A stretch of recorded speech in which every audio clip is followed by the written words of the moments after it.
You're getting ready for a date. Nothing crazy.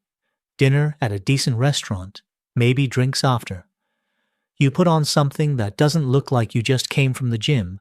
You drive across town, you park, you sit down, and 2 hours later, you're signing a check for $85, thinking that wasn't too bad.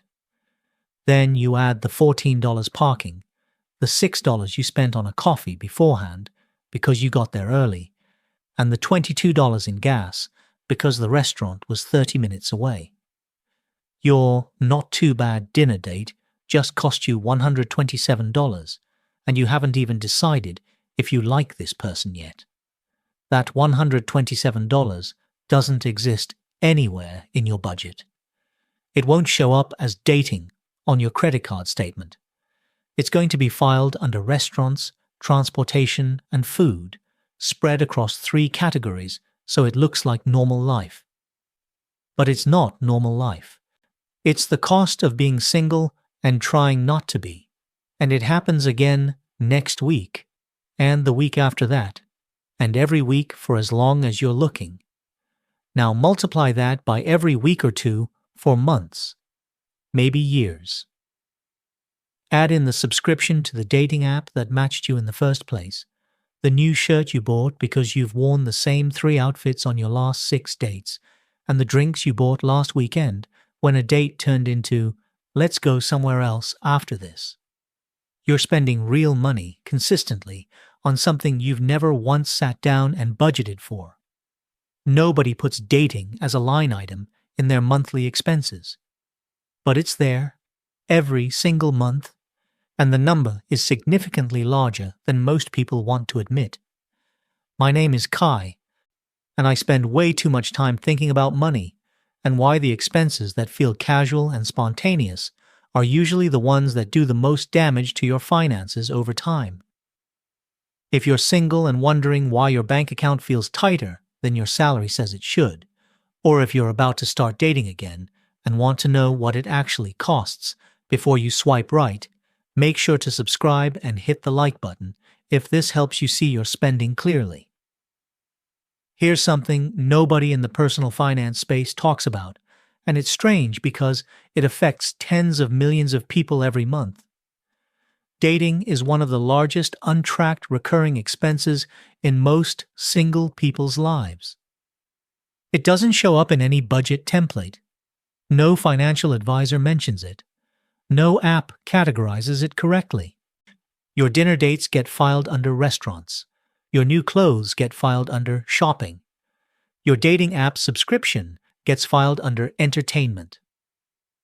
The spending is completely real and completely invisible at the same time, scattered across categories so you never see it as one thing. But it is one thing. And when you add it all up, it looks a lot like a car payment that you're making every month with nothing to show for it.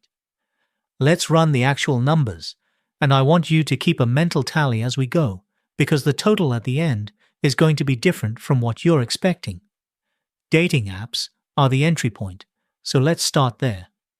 The free versions exist, but most people who are serious about dating end up paying for a premium tier because the free experience is deliberately designed to be frustrating. Limited swipes, hidden likes, your profile buried behind people who pay more. Tinder Gold runs $15 to $40 per month. Hinge Preferred is about $35. Bumble Premium is $20 to $50. A lot of people use 2 or 3 apps simultaneously because putting all your hope into one algorithm feels like a bad strategy. Call it $30 to $70 per month in app subscriptions. And this is the one dating expense that actually shows up as a clear charge on your statement, which means it's also the one people are most likely to cancel while ignoring all the other costs that are 5 to 10 times larger. Now let's talk about the dates themselves, because this is where the real money goes. The average cost of a dinner date in a mid-range restaurant is $60 to $100 for 2 people. That's not fine dining. That's an appetizer, 2 entrees, maybe a shared dessert, and a couple of drinks. Add tip and tax, and you're easily at $75 to $120. If you go on 2 dates per week, which is common for people actively using dating apps, that's $150 to $240 per week on dinner dates alone. Per month, $600 to $960. Now I know what some of you are thinking. 2 dates a week sounds like a lot. But if you're actively dating, think about how it actually works. You match with someone Monday, text for a few days, meet up Thursday. You match with someone else, meet up Saturday. You have a second date with the person from last week. It stacks up faster than you'd expect, and each one comes with a bill. And dinner isn't the only date format.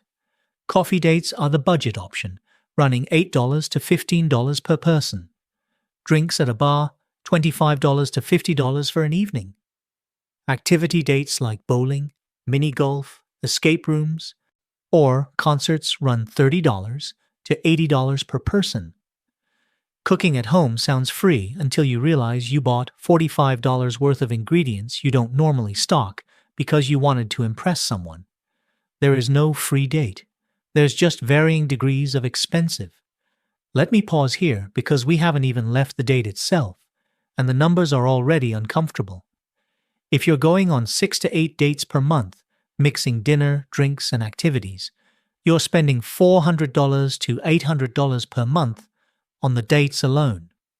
That's before everything else. Transportation adds up in a way that people never attribute to dating. You don't drive 30 minutes across town for groceries, you do it for a date. Gas, parking, ride shares if you're drinking, and being responsible about it. A single Uber round trip in a major city runs $25 to $50. If you're taking ride shares to dates twice a week, that's $200 to $400 per month. Even if you drive, gas and parking add $50 to $150 per month, depending on where you live and how far your dates are. Nobody looks at their gas bill and thinks dating expense. But that's exactly what a significant portion of it is. Appearance costs are the category that everyone participates in, and nobody counts. When you're actively dating, you spend more on how you look. That's not vanity. That's reality. You're presenting yourself to strangers who are making split-second decisions about whether they want to see you again, and how you look is part of that equation whether anyone admits it or not. A new outfit every month or two, $50 to $150. Haircuts more frequently than you would otherwise, an extra $30 to $60 per month. Skincare, grooming products, a cologne or perfume. A gym membership you're actually using now because you know someone might see you without a shirt on at some point. For women, the costs are typically higher and more relentless. Makeup, nails, waxing, hairstyling, the expectation of a different outfit for every date. Conservatively, active daters spend an additional $100 to $300 per month on appearance-related expenses beyond what they'd spend if they weren't dating. This is the expense that's hardest to separate from general living costs, which is exactly why it goes untracked. You tell yourself you'd buy those clothes anyway. You'd get that haircut anyway. You'd join that gym anyway. But you and I both know that third date shirt wasn't for the office. And the teeth whitening kit you bought last month wasn't because you suddenly developed an interest in dental aesthetics. Let's bring this together. Here's what a typical month looks like when you're actively dating. 2 dinner dates, 1 drinks date, 1 activity date, 2 Ubers, 1 haircut, 1 new shirt you told yourself you needed anyway, 1 app subscription you keep meaning to cancel but won't because what if tomorrow's the day? That's your month. Dating app subscriptions, $50. Dates, mixing dinner, drinks, and activities, $600. Transportation, $150. Appearance and grooming, $150. Monthly cost of actively dating, approximately $950. And before you say, that's not me, let me give you the range. If you're a low-key dater, maybe 4 dates a month, mostly coffee and drinks, you're still spending $350 to $500. If you're actively dating 6 to 8 dates a month in a mix of formats, you're at $900 to $1,200. If you're in a major city where restaurants cost more, parking costs more, and the expectation for date quality is higher, you're looking at $1,500 or more. The $950 number isn't the high end. It's the middle of the road for someone who's actually trying. Let me say that number again. $950 per month. That's $11,400 per year. On dating. For context, that's more than the average American spends annually on food at home. It's more than most people's car insurance, phone bill, and streaming subscriptions combined. It's a number that would make you rethink your entire budget if it showed up as a single line item, but it never does, so you never rethink anything. You just feel vaguely broke and assume you're bad with money. And here's what makes this number so dangerous. If your savings account hasn't moved in 6 months, this is where it went. If your paycheck went up but your life didn't get easier, this is why. You're funding your love life like a lease you never negotiated, and every charge disguises itself as adulthood. Now let's talk about who's actually paying, because the cost doesn't split evenly, and most budgeting advice pretends this doesn't exist. In a lot of dating cultures, one person still ends up covering most of the bill, especially early on. If you're the person paying for most dates, your monthly total isn't $950. It's $1,200 to $1,800 because you're covering two people's meals, drinks, and activities while the other person's costs land more heavily in appearance and preparation. Call it whatever you want. The math doesn't care. Someone is subsidizing the process more than the other, and that person is running a monthly deficit they never planned for because talking about money on a date feels like the fastest way to not get a second one. And here's the deeper problem, the one that goes beyond individual dates. Dating is an expense with no guaranteed return and no endpoint you can predict. Every other major recurring cost in your life has either a fixed term or a clear outcome. Your car payment ends in 5 years and you own a car. Your mortgage builds equity. Your student loans at least gave you a credential. Even your gym membership gives you access to equipment every time you walk in. But dating, you could spend $11,400 this year and be in exactly the same position next January. Or you could meet someone next month and the expense drops dramatically. You have no idea, and that unpredictability makes it impossible to budget for in any traditional way. You can't amortize romance. You can't calculate a break-even point on loneliness. The math doesn't work like other expenses because the outcome isn't financial, it's emotional, and emotional outcomes don't compound predictably. And every financial decision in dating is wrapped in another question. Will this person like me more if I pick the nicer restaurant? Can I suggest coffee without looking cheap? If I don't go out this weekend, am I giving up on meeting someone? The social pressure to spend while dating is its own form of financial trap. You're not just buying dinner, you're paying a performance tax. You're proving you can afford to be someone's partner, and every date is an audition where the ticket price keeps going up. The dating industry doesn't monetize love. It monetizes the attempt. The app doesn't care if you find a partner. It cares that you stay subscribed. The restaurant doesn't care if the date goes well. It cares that you associate romance with spending. The entire ecosystem profits from keeping you in the cycle, and questioning the cost feels like putting a price tag on love. So you don't question it. You just keep paying the performance tax, month after month, and wonder why your savings account isn't growing. Some of you are thinking, Kai, are you saying people shouldn't date? Number.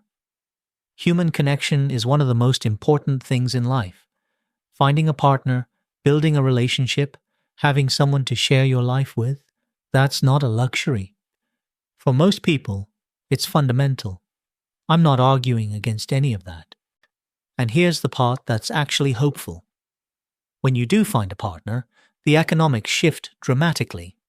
Couples share rent, split groceries, cook together, stay in more often.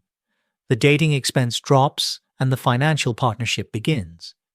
Two incomes, shared costs, combined tax advantages. In the long run, finding the right partner is one of the best financial decisions most people will ever make.